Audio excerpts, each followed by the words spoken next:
Hi hello నమస్తే good morning welcome to our YouTube channel. నేను మీ అల్లం సాయి కృష్ణ.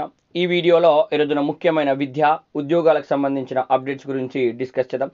వీడియోలోకి వెళ్ళే కంటే ముందు మొదటిసారిగా మన ఛానల్ని చూస్తున్న వాళ్ళు లేదా మన ఛానల్ని ఇప్పటివరకు సబ్స్క్రైబ్ చేయని వాళ్ళు ఎవరైనా ఉంటే సబ్స్క్రైబ్ చేయండి.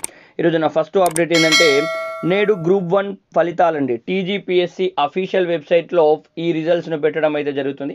మొదటగా ఈ మెయిన్స్ ఎగ్జామినేషన్కు అటెండ్ అయిన ఆస్పిరెంట్స్ యొక్క రిజల్ట్స్ని అంటే మార్కులను పొందుపరచడం అయితే జరుగుతుంది. దాని తర్వాత వాళ్ళ నుంచి రీకౌంటింగ్ ఆప్షన్ అయితే తీసుకోవడం అయితే జరుగుతుంది. ఆ ప్రక్రియ పూర్తయిపోయిన తర్వాత 1:2 లిస్టును పెట్టడం జరుగుతుంది. దాని తర్వాత సర్టిఫికేట్ వెరిఫికేషన్ అనేది చేసేసుకొని ఫైనల్ సెలెక్షన్ లిస్టును బయటకు రిలీజ్ చేయడం అయితే జరుగుతుంది. సో మొత్తం మీదుగా ఈ ప్రక్రియ అనేది ఒక కొలిక్కి వచ్చినట్లుగా తెలుస్తుంది. వీలైనంత తొందరగా ఈ ప్రాసెస్ కూడా కంప్లీట్ కావడానికి అవకాశం అనేది ఉంది.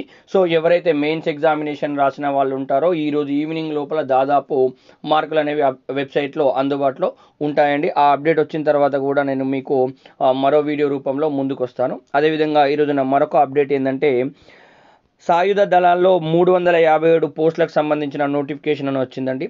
మరి ఈ పోస్టులు దేనికి సంబంధించిన అంటే అసిస్టెంట్ కమాండెంట్కి సంబంధించిన పోస్టులు అండి. దీని యొక్క క్వాలిఫికేషన్ వచ్చేసేసి డిగ్రీ క్వాలిఫికేషన్ అండి. మరి ఈ పోస్టుల యొక్క లెవెల్ ఏ విధంగా ఉంటుందంటే యూపీఎస్సీ నిర్వహించే అసిస్టెంట్ కమాండెంట్, డిఎస్పి అట్లాగే ఏసీపీతో సమానమైన హోదా ఉన్న పోస్టులు అండి. మరి దీని యొక్క ఎంపిక ప్రక్రియ ఏ విధంగా జరుగుతుందంటే మొదట ఎగ్జామినేషన్ నిర్వహించడం జరుగుతుంది. తర్వాత ఫిజికల్ టెస్ట్ ఉంటుంది. దాని తర్వాత ఇంటర్వ్యూ ఉంటుందండి. ఈ 3 అంచెలలో ఈ పోస్టులను రిక్రూట్ చేయడానికి అవకాశం అనేది ఉంది. సో మరి మొత్తం ఈ పోస్టుల యొక్క వివరాలను మనం ఒకసారి గమనిస్తే మొత్తం ఖాళీలు వచ్చేసేసి 357 అండి.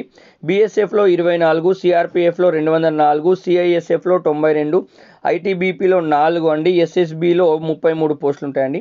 ఏ డిగ్రీ ఉన్నా ఇక్కడ వాళ్ళ అర్హులేనండి. మరి ఏజ్ లిమిట్ ఎంతవరకు ఉందంటే ఆగస్టు 1, 2025 నాటికి 20 నుంచి 25 సంవత్సరాల మధ్యలో వయసు ఉండాలి. ఆగస్టు 2, 2000 నుంచి ఆగస్టు 1, 2005 మధ్యలో పుట్టిన వాళ్ళందరూ కూడా ఇక్కడ అర్హులండి. అదేవిధంగా ఎస్సీ ఎస్టీలకు 5 ఏళ్ళు, ఓబీసీలకు 3 ఏళ్ళ గరిష్ట వయస్సు సడలింపు అనేది ఇక్కడ ఉంటుంది. మరి వీళ్ళు అప్లై చేసుకోవడానికి చివరి తేదీ ఏంటంటే మార్చి 25 సాయంత్రం 6 గంటల వరకు అప్లై చేసుకోవడానికి అవకాశం అనేది అయితే ఉంది. మరి ఫీజు విషయాన్ని గమనిస్తే మహిళలకు, ఎస్సీ ఎస్టీలకు ఫీజు అనేది ఏమి ఉండదండి. వాళ్ళు ఏం చెల్లించాల్సిన అవసరం లేదు. మిగిలిన వాళ్ళు మాత్రం 200 రూపాయలు చెల్లించాలి. ఎగ్జామినేషన్ వచ్చేసేసి ఆగస్టు 3 వరకు ఆగస్టు 3 నాడు ఎగ్జామినేషన్ అనేది ఉంటుందండి. తెలుగు రాష్ట్రాలలో హైదరాబాద్, విశాఖపట్నం, తిరుపతి అనేవి ఎగ్జామినేషన్ సెంటర్స్ అనేవి ఉన్నాయి. ఇక్కడ చూపిస్తున్న అఫీషియల్ వెబ్సైట్ upsc.gov.in అఫీషియల్ వెబ్సైట్ని మనం ఫాలో కావాల్సిన అవసరం అయితే ఉందండి. అదేవిధంగా ఈరోజున మరొక అప్డేట్ని గమనిస్తే టీజీ ఎడ్సెట్ నోటిఫికేషన్ అనేది విడుదలైంది. ఎడ్సెట్ అంటే మనం బీఎడ్ అంటాం. బీఎడ్కి సంబంధించిన నోటిఫికేషన్ అనేది విడుదలైంది.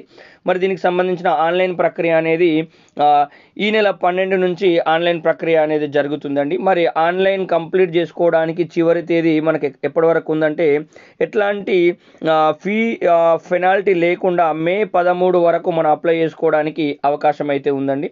మరి మే 13 తర్వాత పెనాల్టీ తోడు కూడా అప్లై చేసుకోవచ్చు. డబ్బులు ఎక్కువ ఉన్న వాళ్ళు తర్వాత అప్లై చేసుకోండి.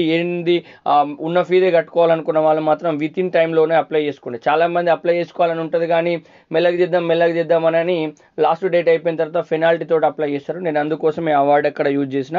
సో మరి దీనికి సంబంధించిన ఎగ్జామినేషన్ ఎప్పుడు ఉందంటే జూన్ 1 నాడు 2 షిఫ్టుల్లో ఎగ్జామినేషన్ ఉంది. ఇది ఆన్లైన్లో ఎగ్జామినేషన్ అనేది కండక్ట్ చేయడం అయితే జరుగుతుందండి. ఆస్పిరెంట్స్ ఆ విషయాన్ని కూడా గమనించాల్సిన అవసరం అయితే ఉంది. మరి ఫీజు విషయానికి వచ్చేసేసరికి అప్లికేషన్ రిజిస్ట్రేషన్ ఫీజు 750 రూపాయలండి. ఎస్సీ ఎస్టీలో ఫిజికల్లీ హ్యాండిక్యాప్డ్ వాళ్ళకి వచ్చేసేసరికి 550 రూపాయలు అనేది మనకు ఉంది. అదేవిధంగా మొత్తం మీదుగా మనకు ఆన్లైన్లోనే ఎగ్జామ్ ఉంది. అది ఉదయం మొదటి సెషను 10 నుంచి 12 వరకు, అదేవిధంగా రెండో సెషను మధ్యాహ్నం 2 నుంచి సాయంత్రం 4 గంటల వరకు ఉంటుందండి. కొంచెం ఈ ఎగ్జామ్ రాసే వాళ్ళు ఆన్లైన్లో 1-2 సార్లు ఎగ్జామినేషన్కి సంబంధించిన ప్రాసెస్ లేదా మోడల్ పేపర్స్ పైన 1-2 సార్లు ప్రాక్టీస్ అయితే చేయండి. అదేవిధంగా దీనికి సంబంధించిన ఇంకేదైనా హెల్ప్ ఉన్నా కానీ మన ఛానల్ ద్వారా మీకు ఎప్పటికప్పుడు అందించే ప్రయత్నం అయితే చేస్తాము. అదేవిధంగా మరొక అప్డేట్ ఏంటంటే బ్యాంక్ మేనేజర్స్కు సంబంధించిన ఒక నోటిఫికేషన్ అప్డేట్ అనేది ఉందండి. మరి దాన్ని గమనిస్తే industrial development bank of India IDBI 650 junior assistant manager పోస్టుల భర్తీకి సంబంధించిన నోటిఫికేషన్ అయితే ఇక్కడ విడుదల చేసింది. మరి ఈ ఖాళీలకు అనుగుణంగా అభ్యర్థులను ఎంపిక చేసి శిక్షణను ఇవ్వడం జరుగుతుంది. అదేవిధంగా PGDBF పేరుతో ప్రత్యేకమైన కోర్సును కూడా వీళ్ళు అందిస్తారండి. బ్యాంకులో ఈ కోర్సుతో పాటు జాబ్ని కూడా కన్ఫర్మేషన్ చేయడం జరుగుతుంది. ఈ నేపథ్యంలో IDBI PGDBF ప్రత్యేకత, ఎంపిక విధానం, కోర్సు, శిక్షణ, రాత పరీక్షకు సంబంధించిన అన్ని వివరాలను కూడా ఈరోజు సాక్షి దినపత్రికలో భవిత దాంట్లో స్పెషల్గా మనకు క్లియర్గా ఇన్ఫర్మేషన్ ఇవ్వడం అయితే జరిగిందండి. మరి దీనికి అప్లై చేసుకున్న దానికి చివరి తేదీ ఒకసారి గమనిస్తే మార్చి 12 అనేది చివరి తేదీ అండి. ఆన్లైన్ టెస్ట్ అనేది ఏప్రిల్ 6 నాడు ఉంటుంది. ఇక్కడ చూపిస్తున్న అఫీషియల్ వెబ్సైట్ని ఫాలో కావాల్సిన అవసరం అయితే ఉంది. అఫీషియల్ వెబ్సైట్లో కూడా నోటిఫికేషన్ సంబంధించిన కంప్లీట్ డీటెయిల్స్ ఉంటాయి. లేదు దాన్ని ట్రాన్స్లేట్ చేసి తెలుగులో కావాలంటే ఈరోజు సాక్షి దినపత్రికను చూసేసి ఇందులో ఇది డౌన్లోడ్ చేసుకుంటే కంప్లీట్ క్లియర్ ఇన్ఫర్మేషన్ అనేది ఉంది. ఎగ్జామినేషన్ ప్యాటర్న్ ఉంది, ఎట్లా ప్రిపేర్ కావాలా ఏంది అనేది కూడా క్లియర్గా మనకి ఇక్కడ మెన్షన్ చేయడం అయితే జరిగిందండి. ఇవి ఈ రోజున్న ముఖ్యమైన విద్యా ఉద్యోగాలకు సంబంధించిన అప్డేట్స్ అండి. ఇట్లాంటి ముఖ్యమైన అప్డేట్స్ ఎల్లవెల్ల పొందాలంటే మన ఛానల్ని ఫాలో అవ్వండి. వీడియో నచ్చితే లైక్ చేయండి, షేర్ చేయండి. మన ఛానల్ని ఇప్పటివరకు సబ్స్క్రైబ్ చేయని వాళ్ళు ఎవరైనా ఉంటే సబ్స్క్రైబ్ చేయండి. Thank you so much. జై హింద్.